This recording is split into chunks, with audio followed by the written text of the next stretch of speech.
Mickey and Bobby, the son of mafia boss Howard Saint, arrive at an abandoned shipping yard for an arms deal with a dealer named Otto Krieg. Otto checks the cash, while members of the Russian mafia join to confirm the deal. Suddenly, the FBI surrounds the area. Otto pulls a gun and is shot dead, and in the chaos, Bobby panics and is also killed, leaving Mickey shocked. Otto is taken away in an ambulance, but he isn't really dead. It was all a setup. He's actually undercover FBI agent Frank Castle. Though he regrets the deaths, he's satisfied the mission succeeded. It's his last day with the agency, and his colleagues throw him a surprise party to celebrate his retirement, praising him as their best agent. Afterward, Frank leaves, and elsewhere, men arrive at Howard Saint's mansion to deliver the bad news. Howard Saint and his wife are told about their son's death. They bail Mickey out of jail, and two gangsters pick him up and take him to Howard. Mickey is beaten and forced to apologize for Bobby's death. He tries to explain that Bobby insisted on being part of the deal, but no one listens. Mickey tells them about Otto Krieg, the man who arranged the deal, and says he is dead. Howard doesn't care about the details, he only wants revenge on the man who was supposed to protect his son. Bobby's bodyguard tries to explain what happened, but Howard shoots him before storming out in anger. Meanwhile, Frank returns home to his wife, Maria, who is relieved to finally have him back for good. Frank goes outside to comfort his son, assuring him that they won't have to move again because he's home to stay. At the same time, Howard visits the morgue to see his son's body, accompanied by FBI agent Jimmy. He demands to know who Otto Krieg is, but Jimmy refuses to share any details, insisting that the professionals will handle it. Reluctantly, Howard agrees. They share drinks and enjoy their time together, while Frank and Maria step away for some quiet moments alone. The next day, Frank talks with his wife about having another child. His son gives him a thrifted t-shirt said to ward off evil spirits, a black shirt with a skull. The family gathers at the beach, unaware that armed men are approaching the resort. While Frank and his father look over their gun collection, gunfire suddenly erupts. The family is attacked and tries to flee, but is picked off one by one. Frank and his father arm themselves, killing several attackers. Maria and her son hide on the beach as the two men fight back. When they reach the beach, everyone else is dead. Frank's father is shot, and Frank fights one of the men. Maria and her son spot a van and run for it, but are chased by Howard's men. Frank defeats his attacker, jumps on a bike, and races to save them. Maria tries to escape as the men chase and shoot at the van, attempting to run them off the road. A tire is blown out, causing the van to flip and crash. Injured, Maria crawls out with her son, calling for help. They spot Frank Sr.'s boat and run toward it, but the men catch up and run them over. When Frank arrives at the docks, he finds his wife and son dead. Grief-stricken, he holds them in his arms before noticing the men speeding toward him. Frank opens fire on the men, but he's shot in the arm and leg and collapses, bleeding. The men drag him up, and Bobby and his twin brother John beat him brutally. They take Frank to the edge of the docks, shoot him, pour gasoline, and set the area on fire. The explosion throws Frank into the water. Though badly injured, he survives, drags himself to shore, and passes out on the beach. Frank is rescued by a local fisherman named Candelaria. Meanwhile, Howard and his wife celebrate their revenge with Quentin and John. During the party, Howard discusses business while Quentin dances with Olivia, and Howard grows suspicious of their closeness. 5 months later in Puerto Rico, John fully recovers. Determined to avenge his family, Frank collects his father's weapons and prepares to leave. Seeing the shirt his son once gave him, he thanks Candelaria, who wishes him well. Frank replies that God will sit this one out. He returns to New York and moves into an abandoned apartment. Frank begins preparing for revenge by setting up weapons and booby traps throughout the entire building. He buys a 1960 Pontiac and modifies both the engine and the body to make the car bulletproof. His neighbors Joan, Bumpo, and Spacker Dave notice his strange behavior and become curious about what he does for a living, but they are too afraid to ask. One night, Mickey is leaving work when Frank kidnaps him and chains him up in his apartment. Frank threatens to kill Mickey unless he gives up information about Howard. Mickey doesn't realize how dangerous Frank has become until Frank lights a torch beside him.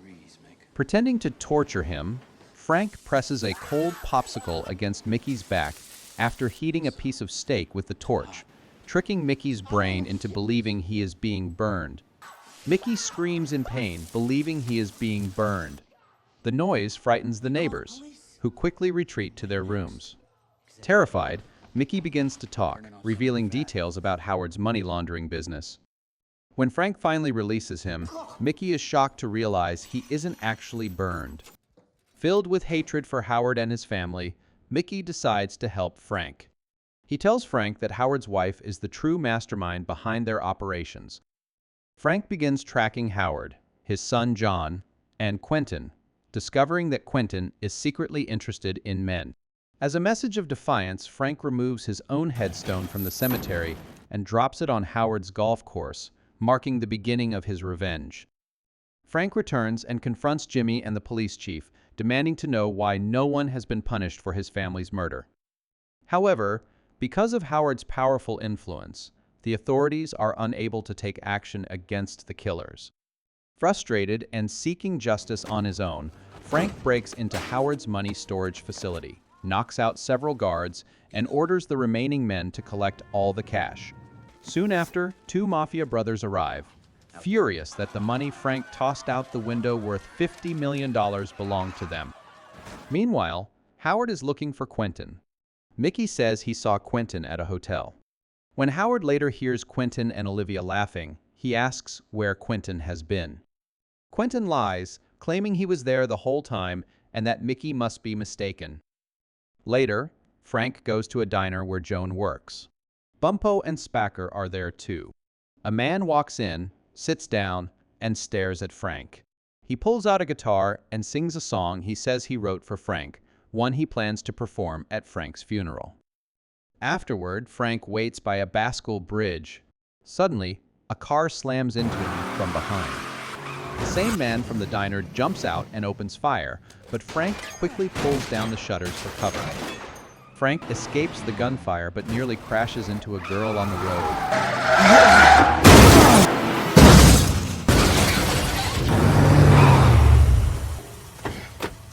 As he crawls out of his damaged car, the man chasing him catches up, ready to kill him.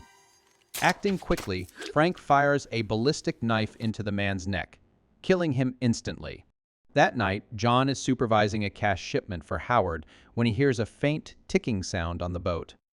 Realizing too late that it's a Claymore mine, he tries to escape but is caught in the explosion. When Howard learns about the blast, he orders Quentin to handle the situation and to bring in the Russian. Later, Frank is at home when he hears a knock at the door. It's Spacker, asking for help with Joan's boyfriend, who has returned. Frank rushes over, only to find that his friends have tricked him. They've prepared a surprise dinner. He sits down and eats gratefully. Everyone takes turns sharing what they are thankful for, and Frank simply says he's thankful for the dinner. Afterward, Spacker and Bumpo excuse themselves, leaving Frank and Joan alone together. They talk for a while, and Joan tells him that good memories can save his life.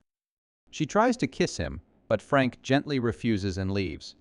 He returns to his apartment, pours himself a drink, and soon hears another knock at the door. Frank opens the door and is suddenly attacked by a huge man dressed like Waldo. Frank stabs him, but the man barely reacts and forces Frank to stab himself instead. The brute easily overpowers Frank, throwing him around the room. Frank tries to use a grenade, but the man throws it back, causing a massive explosion. Despite his efforts, Frank is losing the fight. When he pulls out his gun, the man crushes it and hurls Frank through the walls, sending him crashing into Joan's apartment. In desperation, Frank throws a pot of boiling water into the man's face, then tackles him over the staircase, killing him.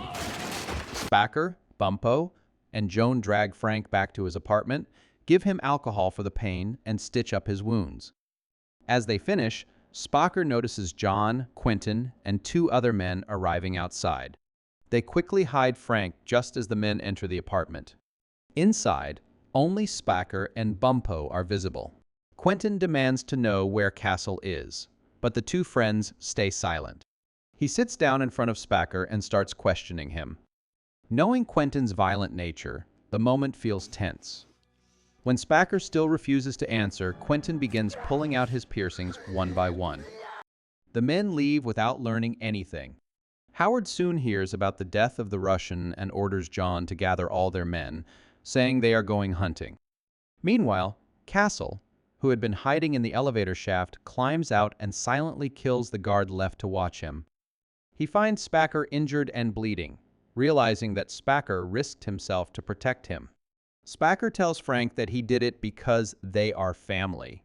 Frank then begins preparing his weapons while Joan tries to stop him, but his decision is final.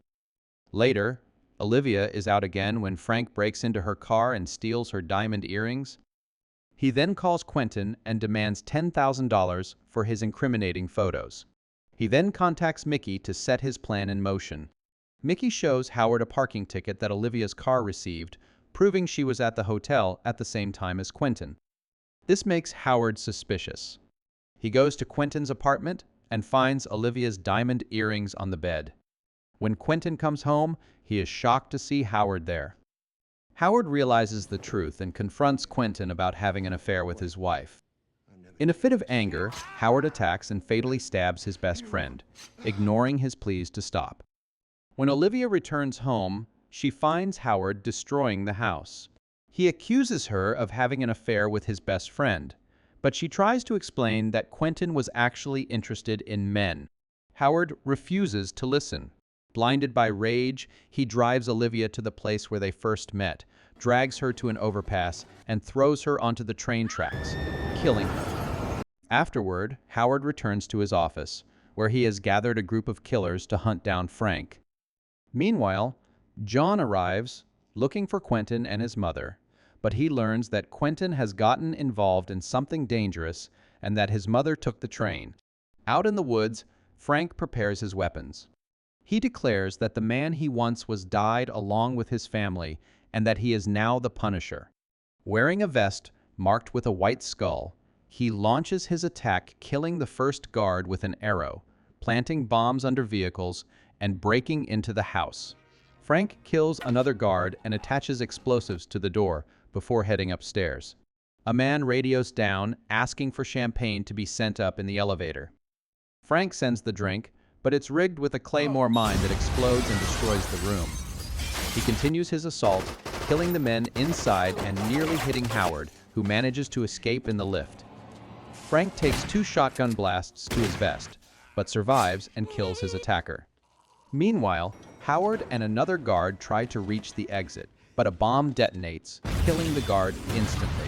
Frank then finds John trapped under debris. He forces John to hold an anti-personnel mine and leaves him there before moving on. Finally, Frank corners Howard as he tries to flee. He tries to escape outside, but they suddenly hear Joan scream before an explosion erupts. Frank then shoots Howard.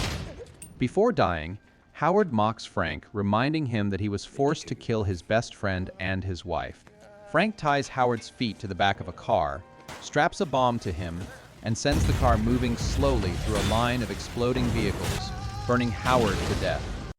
Afterward, Frank returns home, his revenge complete, and prepares to take his own life. However, he sees a vision of his wife, which makes him change his mind as he leaves. He warns all wrongdoers that the Punisher will come for them.